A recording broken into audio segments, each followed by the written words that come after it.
세상에 떠도는 기묘한 괴담들. 첫 번째 이야기, 사망한 아내의 영혼을 보는 소름 끼치는 괴담. 아담은 의자에 앉은 채 안절부절 못하고 있었다. 그의 옆에는 그의 아내가 의학 잡지를 진득하게 넘기고 있었다. 그는 의사와의 상담을 끔찍이도 싫어했지만 인생의 대부분이 그런 것처럼 그에겐 필요한 일이었다. 도대체 왜 사람들이 이런 약들을 먹는지 모르겠네. 에밀리가 말을 꺼냈다. 이거 들어봐. 이 약은 여드름을 없애준대. 대신 설사, 위산 염류, 그리고 자살 충동을 일으킬 수 있대. 아담은 옆으로 그녀를 흘낏 쳐다보았다. 딴 것도 들어볼래? 그녀는 페이지를 몇 장 더 넘겼다. 이건 편두통을 가라앉히는 대신 안구 건조증, 고혈압, 설사가 생길 수 있대. 아니 왜 부작용에는 항상 설사가 있대. 아담은 코웃음을 쳤고 대기실에 있던 노부인은 그를 향해 눈살을 찌푸렸다. 그는 서둘러 목소리를 가다듬었다. 때마침 간호사가 대기실 쪽으로 문을 열었다. 아담 리버씨, 마츠 선생님이 찾으십니다. 둘은 간호사를 따라 문을 지나 복도를 지나 검사실로 들어갔다. 얼마 지나지 않아 와츠 박사가 문을 두드렸다. 본론에 들어가기 전에 그들은 형식적인 인사를 주고받았다. 그래서 오늘은 무슨 일로 오셨나요? 선생님이 주신 약에 좀 문제가 있는 것 같아요. 언제부터 증상이 생겼습니까? 아담은 눈썹을 찡그리며 에밀리에게 도움을 바라는 눈빛을 보냈다. 에밀리는 의사를 향해 고개를 돌렸다. 한 3주 전부터요. 약이 잠이 오지 않게 하나요? 아니요, 저한테 환각을 보게 해요. 와츠 박사는 걱정 어린 눈빛으로 아담을 바라보았다. 어떻게 그걸 아시게 되셨죠? 그곳에 있지도 않은 걸 계속 보게 돼요. 어제도 테라스를 걷고 있는데 뒤뜰에 거대한 흰 사슴이 있는 거예요. 그러던 와중에 에밀리가 밖으로 나와선 나보고 뭘 보고 있냐고 물어보길래 얘기해줬더니 절 미친 사람처럼 바라보잖아요. 그곳엔 사슴은 없다면서요. 이런 비슷한 일이 전에도 있었나요? 네, 몇 번 더 있었어요. 오늘 찾아온 것도 그것 때문이고요. 우리가 많이 걱정해야 하나 해서요. 와츠 박사는 안심시키듯 미소를 지었다. 걱정하지 마세요. 어떤 상황인지 곧 확인하겠습니다. 의사는 자리에서 일어나 불안에 떨고 있는 부부를 남겨두고 문 밖으로 나섰다. 복도에 들어서자마자 그는 간호사를 불렀다. 마우라, 지금 당장 아담 리버에게 처방된 약을 빼주세요. 그리고 병원으로 환자도 보내게 앰뷸런스를 불러줘요. 네, 그렇게 할게요. 뭐가 잘못됐나요? 약이 환자에게 환각을 보게 하고 있어요. 무슨 환각을요? 에밀리요. 환자는 이미 사망한 자신의 아내를 보고 있다고 믿고 있어요. 두 번째 이야기, 단짝 친구. 아들 빌리에 대해 담임 선생님과 학부모 면담을 하러 가던 길이었다. 그런데 한 어린 남자애가 내 앞으로 달려왔다. 그 아이는 학교에서 반 블록 정도 떨어진 오래된 하얀 방갈로 현과 납 의자에 앉아 있었다. 아이는 나에게 손을 흔들며 안녕하세요, 다나 아주머니 라고 인사했다. 그래서 나도 손을 흔들어 주었다. 아이를 잘 몰랐지만 말이다. 아이는 저 빌리랑 친구예요. 라고 말했다.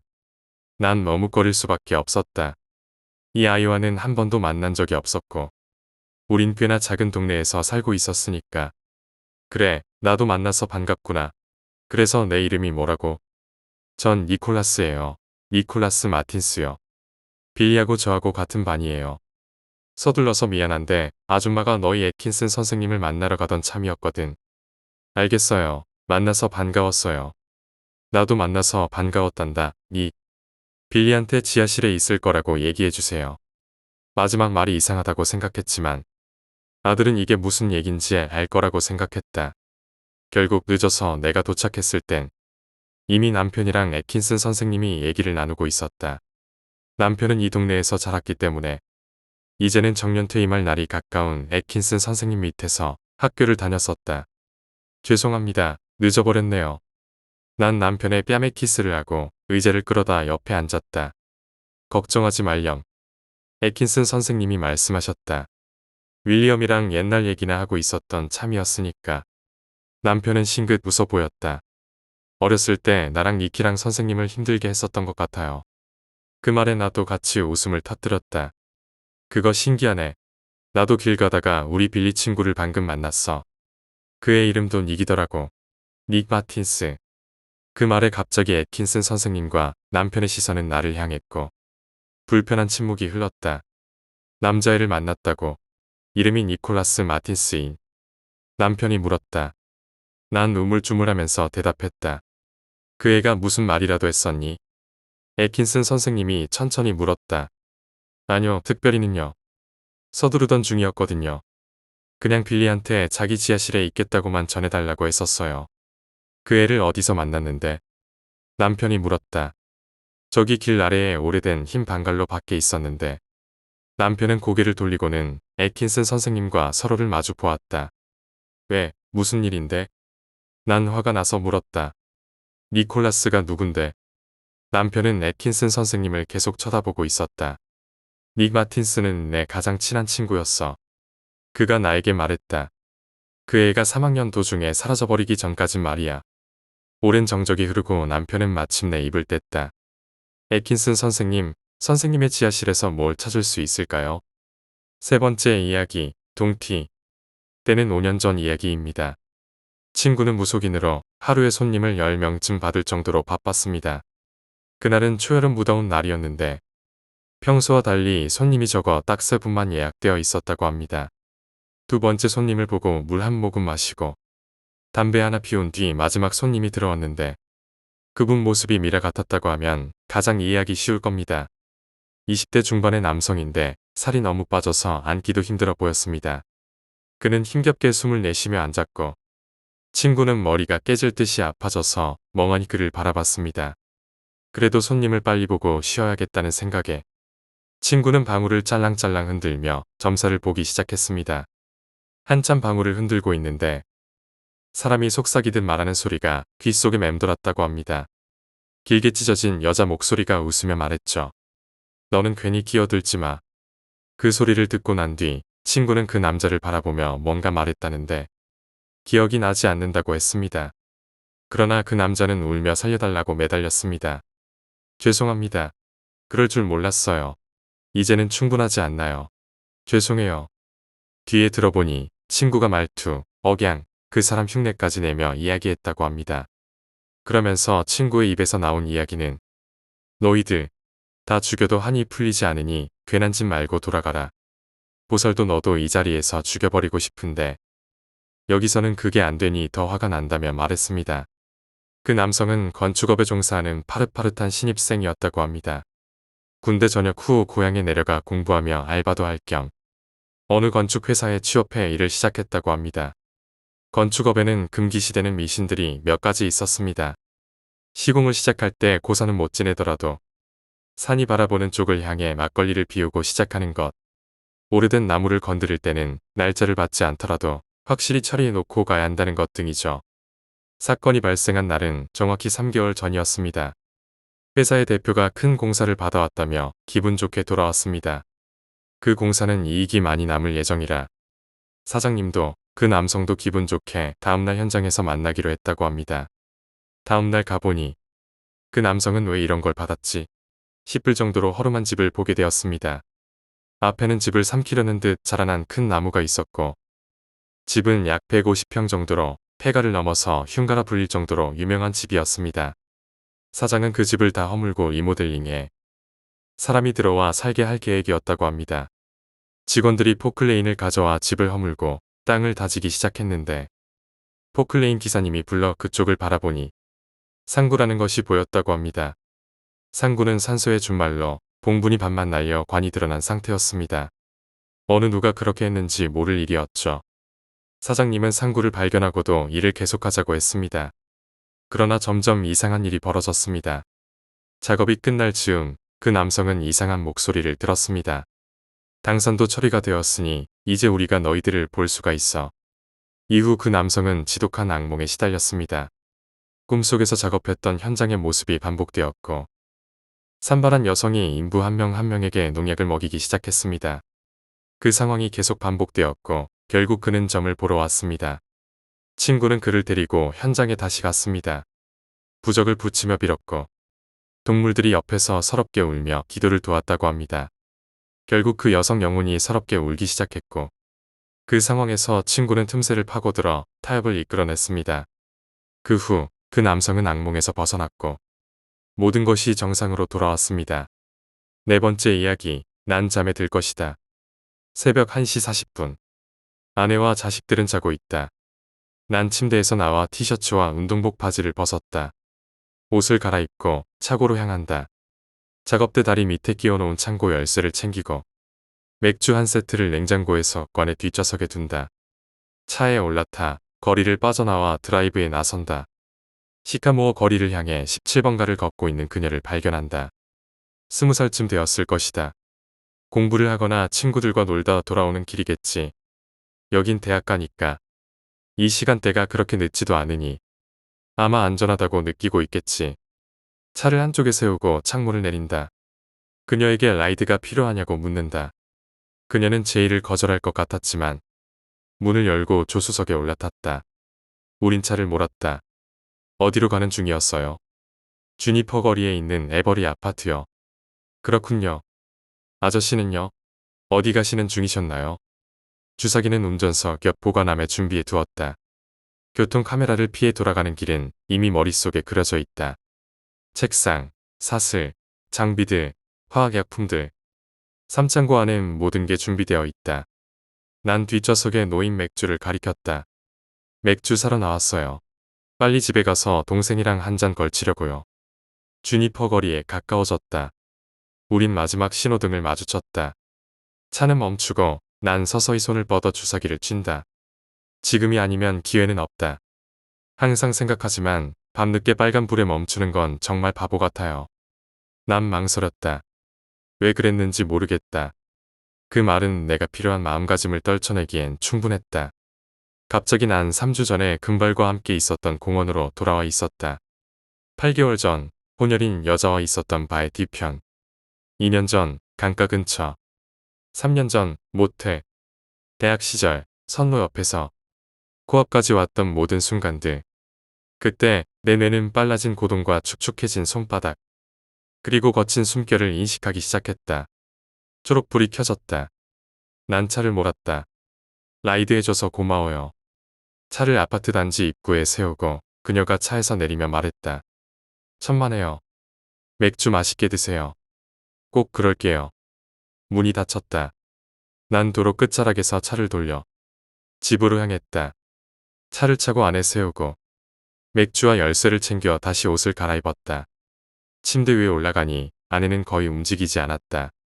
창고의 아름다운 형광등 불빛, 장비들과 책상, 사슬과 화학약품들이 떠올랐다. 날 기다리고 있는 것들. 실망스러웠다. 또 실패했다. 하지만 언젠가 그 밤에 난 이 모든 걸 잘 사용할 것이다. 나에게 다짐했다. 살면서 단 한 번도 이 일을 하지 못하는 건 상상할 수 없다. 언젠가 밤에 난 해낼 것이다. 하지만 오늘 밤 난 잠에 들 것이다. 5번째 이야기, 아기 귀신. 우리나라는 이웃 중국과 일본과 비교해도 독특한 풍수지리 문화를 가지고 있다. 바로 태실 문화다. 길지의 왕의 태반과 탯줄을 묻어 보관하는 풍습이다. 서울뿐만 아니라 지역까지 왕권이 고루다아 있다는 자부심이면서도 풍수지리에 따른 미신이기도 했다. 경기전은 예종의 태실이 묻힌 곳이기도 하다. 조선이 혼란기에 빠져들면서 제일 고통받은 것은 노약자들이었다. 아이들은 말할 것도 없었다. 기껏 아이를 낳았지만 제대로 키우지도 못하고 죽은 아이들을 두고 부모들의 마음은 어땠을까? 자기 먹고 살기도 힘든 판에 무시했을 수도 있고 잘해주지 못했다는 미안함에 서글퍼했을지도 모른다. 이 아이들이 경기전 근방에 안매장되었다. 일종의 도둑묘였다. 길지를 빼앗거나 함께 쓰는 것이었다. 전동성당의 건축으로 조선시대의 권위가 떨어졌다고 했다. 우리나라 귀신들은 왕권에 억눌려 있었다고도 했다. 그래서 퍼진 것이 아기 귀신 이야기였다. 아기 귀신들은 심한 해코지를 하지는 않지만 순수한 마음으로 장난을 많이 친다고 했다. 함께 놀아줄 사람을 찾는 것이었다. 경기전 자리에 학교가 들어선 것도 이런 이유였다. 아기 귀신들이 장난을 치지 않게 하기 위해 양기가 강한 아이들이 그 자리에 있게 한 것이다. 경기전에서 조금만 내려가면 전주천이 닿는다. 전주천 건너편에는 전주에서 유명한 무당 거리가 있다. 특이한 점은 이곳이 다른 전주 무당 거리들과 달리 역사가 짧다는 것이다. 또한 아기 귀신을 모시는 무당들이 많다. 여전히 아기 귀신들은 경기전 근처를 배회하고 있을지도 모른다. 한옥마을이 2014년을 기점으로 전국구 관광지로 떠올랐다. 그전에는 널찍하고 한적한 곳이었다. 평일 저녁밤에 놀러가면 거리가 텅텅 비어 있었다. 이때 도깨비불을 봤다는 사람도 많다. 전주시에서 귀신 체험을 했다는 사람들 중 7은 한옥마을 도깨비불 이야기를 할 것이다. 옛날 어르신들은 경기전 첫눈을 밟으면 그해 마무리 운이 좋다고 했다. 첫눈과 한옥이라는 낭만적인 요소 때문인지 이 이야기가 요즘에도 아름아름 퍼져나가고 있다. 일부 어르신들은 아기 귀신들과 놀아주는 것이라 가지 않는 게 낫다고도 한다. 하지만 세상에 귀신이 어디 있겠는가. 다 거짓말이다. 6번째 이야기, 사형터.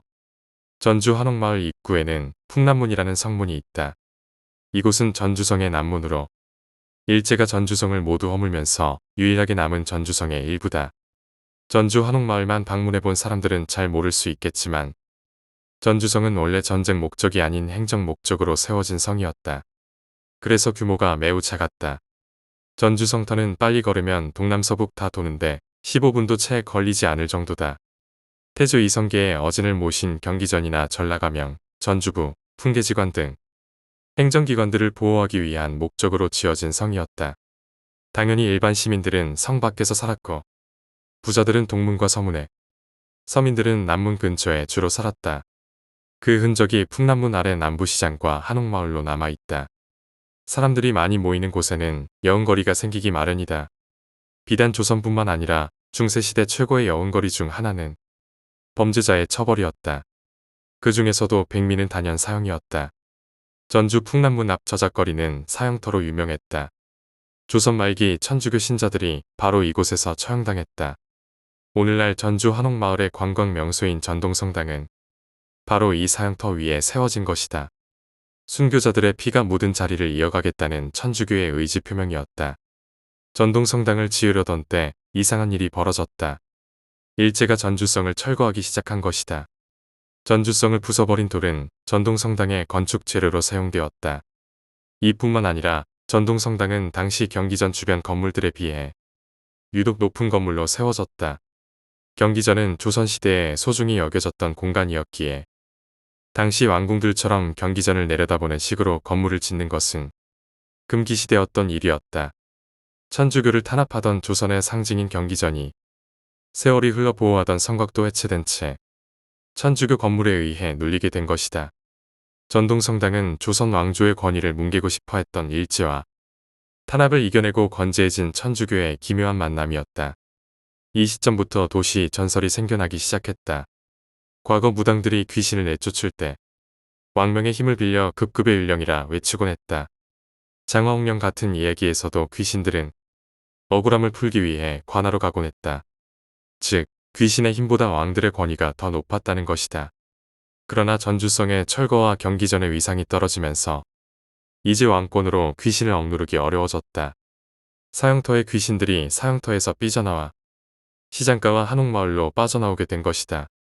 그래서 이와 관련된 여러 잡다한 이야기들이 전해 내려오고 있다. 그 중에서도 한 가지 주의사항만 기억하면 된다. 근방에서 취하지 말라는 것이다. 실제로 오늘날 남부시장에는 다른 지역 시장들과 다르게 술을 마시기 좋은 먹자골목 같은 것이 없다. 물론 술은 팔지만 남부시장에서는 취할 만큼 술을 마시는 경우는 드물다. 귀신에게 홀린다는 이야기부터 시작해서 해코지를 당하거나 괜한 다툼에 휘말린다는 말까지 다양하다. 나의 경험을 이야기하자면 친구들과 술을 마시다 취해서 잠시 잠들었는데 깨어보니 뒤통수에서 피가 흐르고 있었다. 머리를 다친 이유는 나뿐만 아니라 함께 술을 마신 친구들 중 누구도 기억하지 못했다.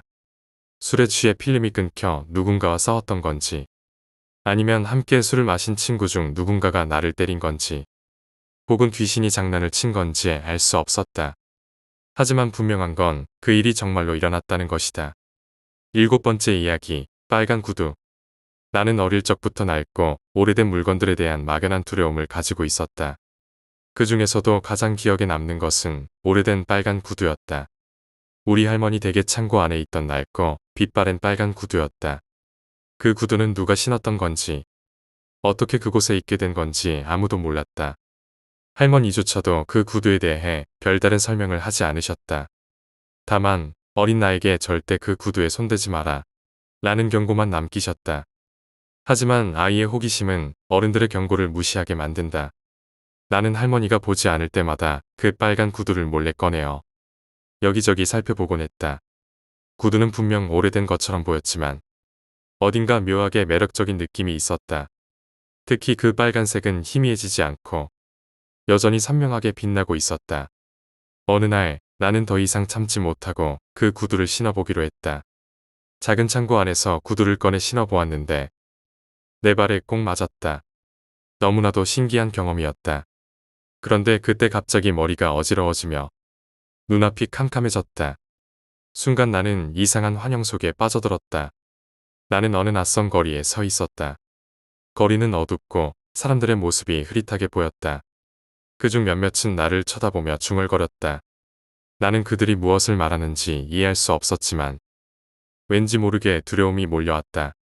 그때 문득 내 발에 신겨진 빨간 구두가 저절로 움직이기 시작했다. 나는 구두가 이끄는 대로 걷기 시작했지만 이상하게도 몸이 내 뜻대로 움직이지 않았다. 구두는 나를 어느 낡은 집 앞까지 데려갔다. 집은 폐가처럼 보였고 문이 삐걱거리며 천천히 열렸다. 나는 마치 무언가에 홀린 듯 그 집 안으로 들어섰다.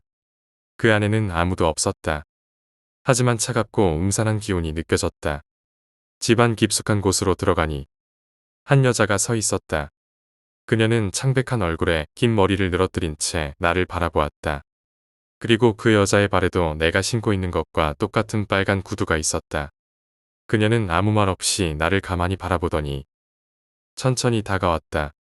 나는 두려움에 몸이 굳었고 도망치고 싶었지만 발이 움직이지 않았다. 그녀는 나를 향해 손을 내밀며 무언가를 말하려 했다. 하지만 그 순간 나는 정신을 잃고 말았다. 깨어났을 때 나는 다시 할머니 댁의 창고 안에 있었다. 내 발에는 구두가 벗겨져 있었고 바닥에는 빨간 구두가 조용히 놓여 있었다. 그날 이후 나는 다시는 그 구두에 손대지 않았다. 그리고 시간이 지나 할머니가 돌아가시고 그 집은 비워졌다. 하지만 빨간 구두는 여전히 그 창고 안에 남아있다. 아무도 찾지 않는, 그리고 아무도 신지 않는 채로 그 구두가 어떤 사연을 품고 있는지 나는 끝내 알지 못했지만 그날의 경험은 평생 잊을 수 없는 악몽으로 남아있다. 그리고 지금도 가끔씩 꿈속에서 그 빨간 구두를 신은 여자가 나타나 나를 쫓아오는 꿈을 꾸곤 한다. 8번째 이야기, 그림자. 어릴 적 우리 집에는 이상한 그림자가 있었다. 그것은 벽에 비친 단순한 그림자가 아니라 움직이는 그림자였다. 집안에서 나는 자주 그 그림자를 보았다. 처음엔 신경 쓰지 않았지만 시간이 지날수록 그 존재는 점점 더 명확해지고 불편한 감정을 느끼게 만들었다. 그 그림자는 마치 사람의 형상을 하고 있었다. 긴 팔다리와 날렵한 몸매를 지닌 그것은 벽이나 바닥에 스며들어 다니며 종종 나를 따라다녔다. 때로는 방 한구석에서, 때로는 복도의 끝에서 나를 바라보고 있는 것처럼 느껴졌다. 처음으로 부모님께 그 이야기를 꺼냈을 때 그들은 내가 헛것을 본 거라며 대수롭지 않게 여겼다. 하지만 나는 분명히 그 그림자가 실제로 존재한다고 확신했다. 밤이 되면 더욱 뚜렷해지는 그 그림자는 내 방 안에서조차 나를 가만히 두지 않았다. 어느 날 밤 나는 깊이 잠들어 있었다. 갑자기 차가운 기운이 느껴져 눈을 떴다. 눈앞에는 그 그림자가 서 있었다. 이전보다 훨씬 더 가까이 다가온 상태였다. 나는 공포에 질려 몸을 움츠렸다. 하지만 이상하게도 그 그림자는 움직이지 않고 그저 나를 내려다보고 있었다. 나는 숨을 죽이며 그 그림자를 응시했다. 얼마나 시간이 지났는지 모르겠다. 그림자는 서서히 사라졌고 나는 다시 이불 속으로 파고들어 눈을 감았다. 그러나 그날 밤 이후로 그림자는 더 이상 나에게 나타나지 않았다. 하지만 나는 아직도 그 그림자가 어디에선가 나를 보고 있다고 느낀다. 어쩌면 그것은 내 눈에 보이지 않게 되었을 뿐 여전히 내 곁에 있는지도 모른다. 지금도 가끔씩 어두운 곳에서 무엇인가 나를 지켜보고 있는 듯한 기분이 들 때가 있다. 그럴 때마다 나는 그 그림자가 다시 나타날까 두려워지곤 한다. 그리고 매일 밤 불을 끄고 잠들기 전에 나는 한 번씩 방 안을 둘러보며 혹시라도 그 그림자가 다시 나타나지 않았는지 확인한다. 아직도 그때의 공포가 내 안에 남아있기 때문이다. 9번째 이야기, 소리 없는 발자국. 내가 처음 그 소리를 들은 것은 한겨울의 깊은 밤이었다. 온 집안이 고요했고 바깥은 눈이 소복이 쌓인 상태였다. 온 세상이 얼어붙은 듯 고요한 그 밤. 나는 침대에 누워 책을 읽고 있었다. 그때였다. 바닥에서 무언가가 움직이는 소리가 들려왔다. 처음에는 내 착각인 줄 알았다. 하지만 그 소리는 점점 더 또렷해졌다. 작고 가벼운 발자국 소리였다. 마치 누군가가 집안을 돌아다니고 있는 듯한 느낌이었다. 나는 곧장 침대에서 일어나 소리가 나는 쪽으로 향했다. 복도에 나가보니 아무도 없었다. 그저 정적만이 가득했다. 나는 다시 방으로 돌아갔지만 그 소리는 여전히 들리고 있었다. 이번엔 분명히 내 방 근처에서 나는 소리였다. 침착하려고 노력했지만 내 심장은 두근거리기 시작했다. 나는 조심스럽게 방 문을 열어 밖을 내다보았다. 복도는 여전히 텅 비어 있었다. 하지만 그 소리만큼은 계속해서 내 주변을 맴돌고 있었다. 그 순간 나는 깨달았다. 그 소리의 주인은 나에게 보이지 않는 무언가라는 것을. 그리고 그 무언가는 나를 향해 점점 더 가까워지고 있었다. 나는 급히 문을 닫고 침대 속으로 몸을 숨겼다. 하지만 그 소리는 여전히 내 귀를 맴돌았다. 한 걸음, 한 걸음. 천천히, 그러나 분명하게 다가오는 발자국 소리. 나는 이불을 덮어쓰고 그 소리가 사라지기를 기다렸다. 얼마나 시간이 흘렀을까. 결국 소리는 멈췄다. 나는 조심스럽게 이불을 내리고 방 안을 살폈다. 아무도 없었다. 하지만 그 밤 이후로도 그 발자국 소리는 때때로 내 주변에서 들려왔다. 마치 나를 잊지 않고 찾아오는 것처럼. 그리고 지금도 가끔씩 깊은 밤이 되면 그 소리는 다시 돌아와 나를 감시하듯이 방 안을 돌아다닌다. 나는 그 소리의 주인이 누구인지 무엇인지 알지 못하지만 분명한 건 그것이 나를 떠나지 않았다는 사실이다. 10번째 이야기, 나무 아래의 비밀. 우리 마을에는 오래된 큰 나무가 있었다.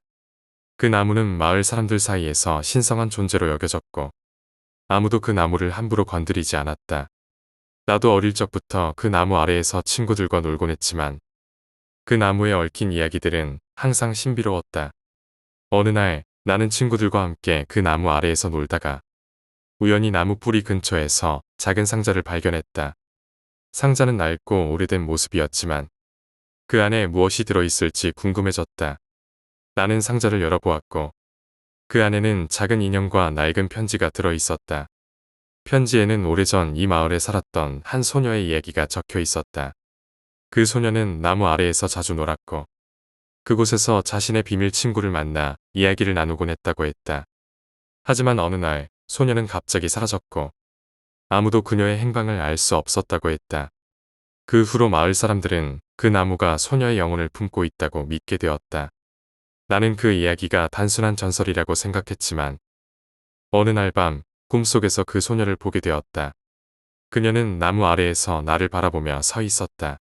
그녀는 아무 말도 하지 않았지만 그 눈빛은 마치 나에게 무언가를 전하고 싶어 하는 듯했다. 꿈에서 깨어난 뒤 나는 다시 그 나무 아래로 향했다. 그리고 그곳에서 나는 마치 누군가가 나를 기다리고 있다는 느낌을 받았다. 나는 나무 주위를 천천히 돌며 그 소녀가 남긴 흔적을 찾으려 했다. 하지만 아무것도 찾을 수 없었다. 그 이후로도 나는 종종 그 나무 아래를 찾았다. 소녀가 남긴 비밀을 풀고 싶었기 때문이다. 그러나 그 비밀은 끝내 풀리지 않았고 나는 점점 그 나무와 그곳에 얽힌 이야기들을 잊어갔다. 하지만 가끔씩 그 나무를 지나칠 때마다 어딘가에서 나를 바라보고 있는 소녀의 시선을 느끼곤 한다. 마치 아직도 그곳에서 누군가를 기다리고 있는 것처럼. 11번째 이야기, 거울 속의 낯선 얼굴. 내 방 한쪽 벽에는 오래된 거울이 하나 걸려 있었다. 이 거울은 할머니에게서 물려받은 물건으로 매우 오래된 앤티크였다. 거울 가장자리는 금이 조금 가 있었고 세월의 흔적으로 얼룩이 묻어 있었다. 하지만 나는 그 거울을 좋아했다. 마치 과거와 현재를 연결해주는 통로 같은 느낌이 들었기 때문이다. 그런데 어느 날 나는 거울 속에서 이상한 것을 발견했다. 처음에는 착각이라고 생각했다. 하지만 시간이 지날수록 그 이상한 현상은 점점 더 뚜렷해졌다. 나는 내 방에서 혼자 앉아 있을 때 거울 속에서 나를 바라보는 또 다른 누군가의 시선을 느끼기 시작했다. 그날 밤 나는 불을 끄고 잠자리에 들었다. 그러나 자꾸만 거울 쪽에서 시선이 느껴져 잠을 잘 수 없었다. 나는 불을 켜고 거울을 향해 다가갔다. 그저 내 모습이 비치고 있을 뿐이었지만 어딘가 불편한 기운이 감돌았다. 나는 조용히 거울을 만져보았지만 차가운 유리에 감촉만이 느껴졌다. 며칠이 지나고 나는 거울 앞에 서서 머리를 빗고 있었다. 그때였다. 거울 속에 내 얼굴이 아닌 낯선 얼굴이 비쳤다. 처음엔 그 얼굴이 내가 피곤해서 잘못 본 것이라고 생각했다. 그러나 그 얼굴은 분명히 내 것이 아니었다. 어딘가 희미하고 음산한 얼굴이었다. 나는 깜짝 놀라 뒤로 물러섰다.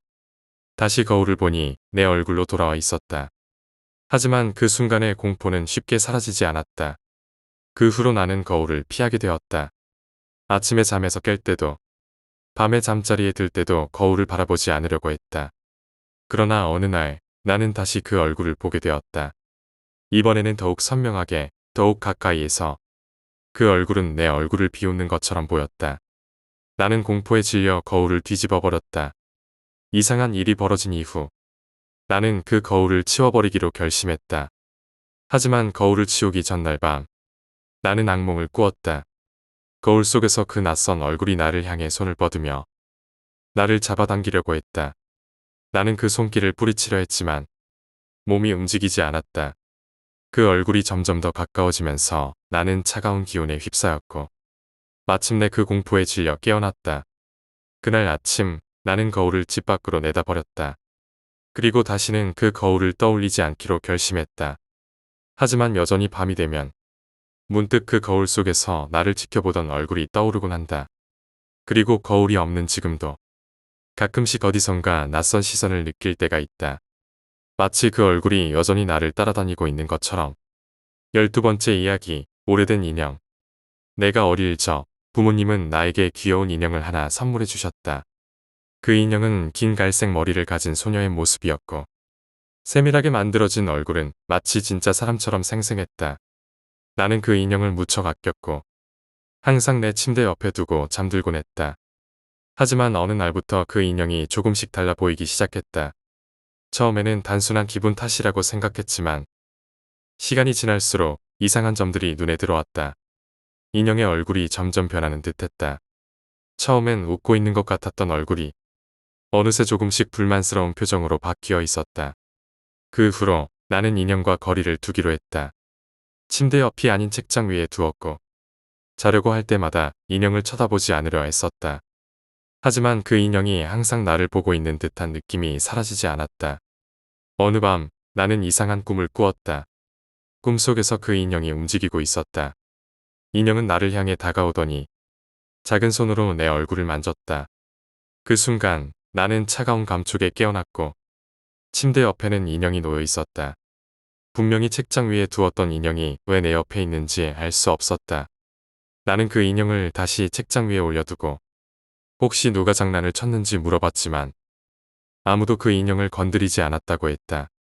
그 후로도 가끔씩 인형은 내가 자고 있는 사이에 다른 곳으로 옮겨져 있었다. 나는 점점 더 그 인형이 두려워지기 시작했다. 결국 나는 그 인형을 버리기로 결심했다. 하지만 인형을 버리고 나서도 그 인형이 내 꿈속에 나타나 나를 쫓아다녔다. 꿈속에서 인형은 내게 말을 걸기도 했다. 왜 나를 버렸니? 나는 그 목소리가 들릴 때마다 공포에 질려 깨어나곤 했다. 지금도 가끔씩 그 인형의 꿈을 꾼다. 그리고 깨어날 때면 마치 그 인형이 다시 돌아와 있을 것 같은 느낌이 들곤 한다. 내가 그 인형을 버렸다고 생각하지만 어딘가에서 나를 기다리고 있을지도 모른다는 생각에 잠들기가 무섭다.